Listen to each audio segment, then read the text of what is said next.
Good morning and thank you for joining us for State of Texas In Depth. I'm Josh Hinkle. From border security to fantasy sports, this week several big topics dominated Texas politics. Plus, let's not forget we're only a little more than a week away from the first contest in the race for president.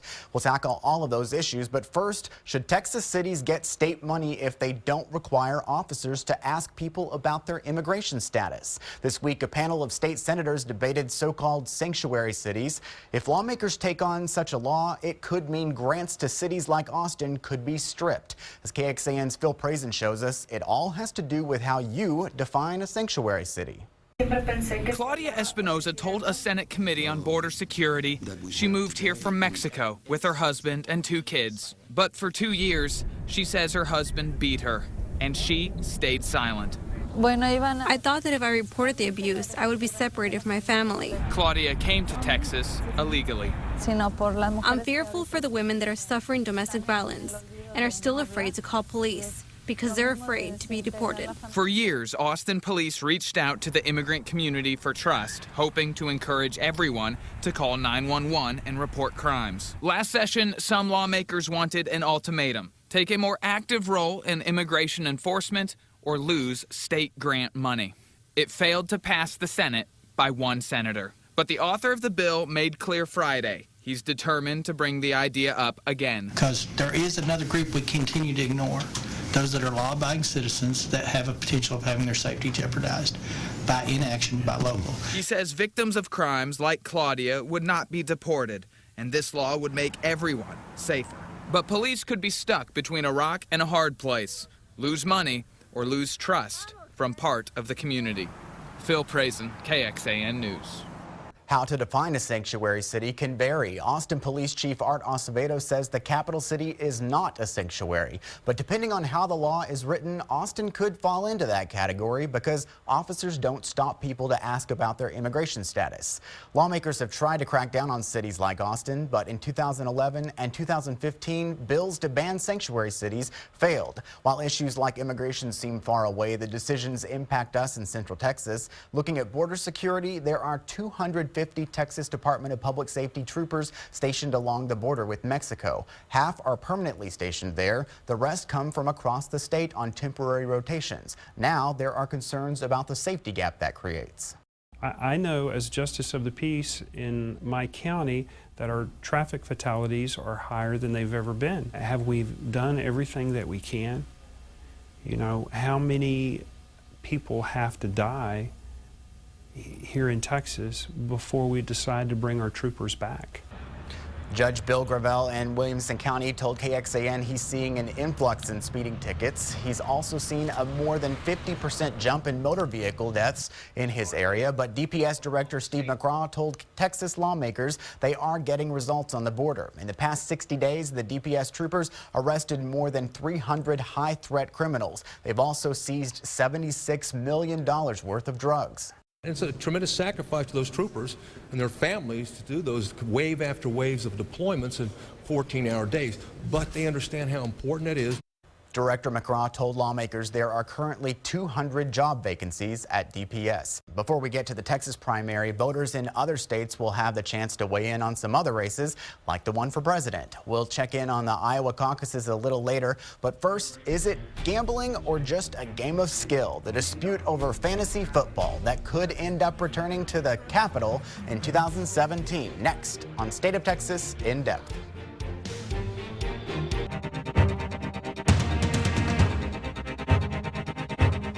Welcome back to State of Texas In Depth. Any football fan knows even when the NFL regular season is over, it isn't over. Now the game is heading into the postseason, and so is the political debate. This week, Texas Attorney General Ken Paxton issued his opinion that daily fantasy sports betting violates state law. KXAN's Chris Sonnegy traveled to Dallas, where the ruling put a damper on a fantasy sports trade group convention. The big talk now, the 2017 legislative session.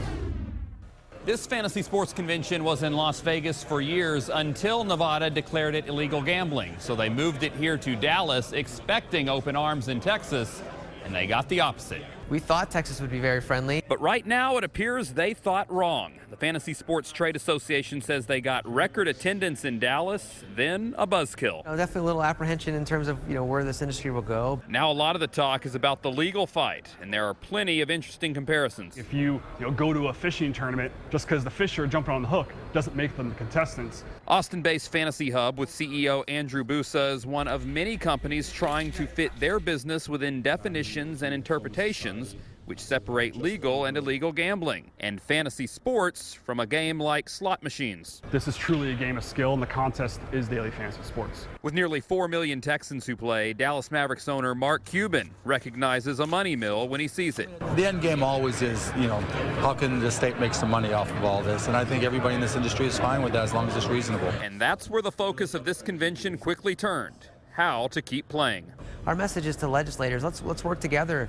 Make this a safe hobby. And the vendors here told us that the AG opinion is exactly that, just an opinion, and that they will keep operating while hoping to work on a compromise with lawmakers. From Dallas, Chris Sadeghi, KXAN News. The debate is far from over. The trade group is already using language popular with some state leaders, like calling the opinion government overreach. Travis County District Attorney Rosemary Lindberg told us her office does not plan on prosecuting right away. She wants to talk with other prosecutors around the state to determine the best way to proceed.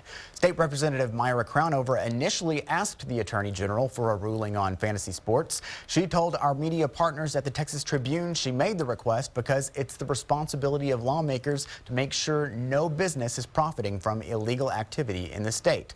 State leaders like Ken Paxton started looking into the legality of fantasy sports after some major allegations surfaced last fall. A DraftKings employee reportedly made $350,000 playing on rival fan site FanDuel. A spokesperson for DraftKings acknowledged that employees of both companies won big jackpots after playing at other daily fantasy sites. And that led to questions about whether employees of the companies are privy to insider information and gaining an unfair advantage. In October, several lawsuits were filed alleging employees of each company have won millions playing each other's games. As the backlash has grown, both companies have barred employees from playing daily fantasy sports.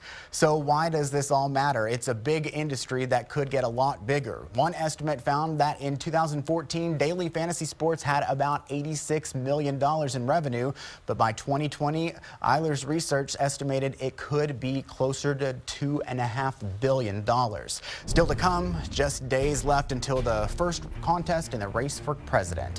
What will this all mean for Texas Senator Ted Cruz? We get an update direct from Iowa next on State of Texas In Depth.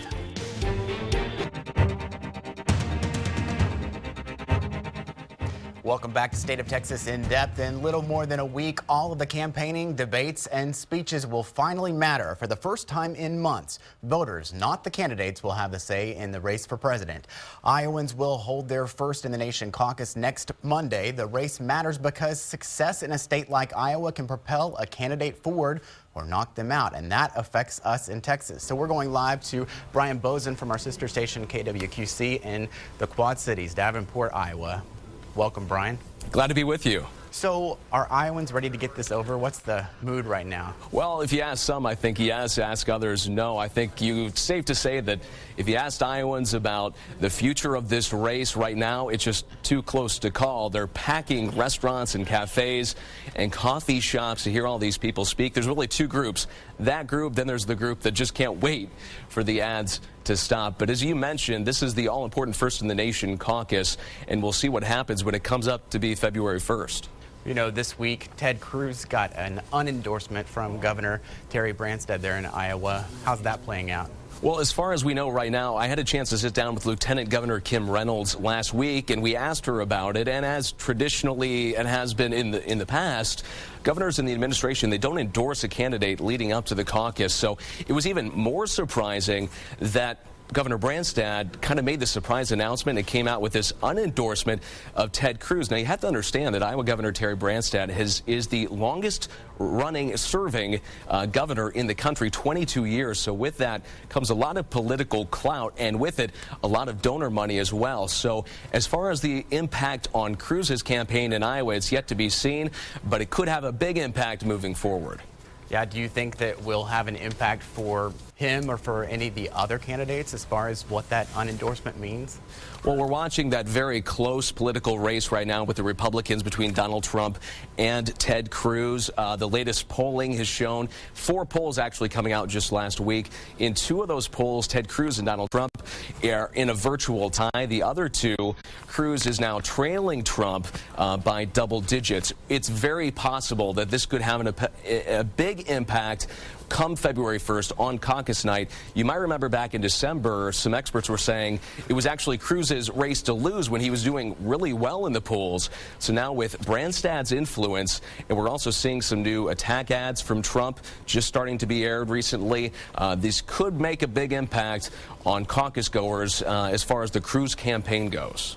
What's the big issue that caucus goers are really focusing on right now? Well, a lot of issues. You've got the younger demographic, and then you've got the older adults who are more concerned about Social Security. They're concerned about Medicaid in this state. With the younger people, they're concerned about college tuition and being paid back for that. Then you have the issues that are really affecting all of us Americans, being safety at home, terrorism. Talking about ISIS. They want to know if jobs are going to be created and what the state of the economy is. So caucus goers are very motivated in this state. You have to understand that with the caucus, it's a big time commitment. You have to be at a certain place, you have to be at the right precinct at the right time, and you have to be there for a couple hours. It's not like a primary state where you just show up at any time during the day and then leave your vote and you're done. So it's very important for these campaigns to have this strong ground game, to really motivate their supporter base, identify them, and then make sure that they're there on caucus night. How are things looking on the Democratic side? I understand you got a chance to speak with Secretary Clinton.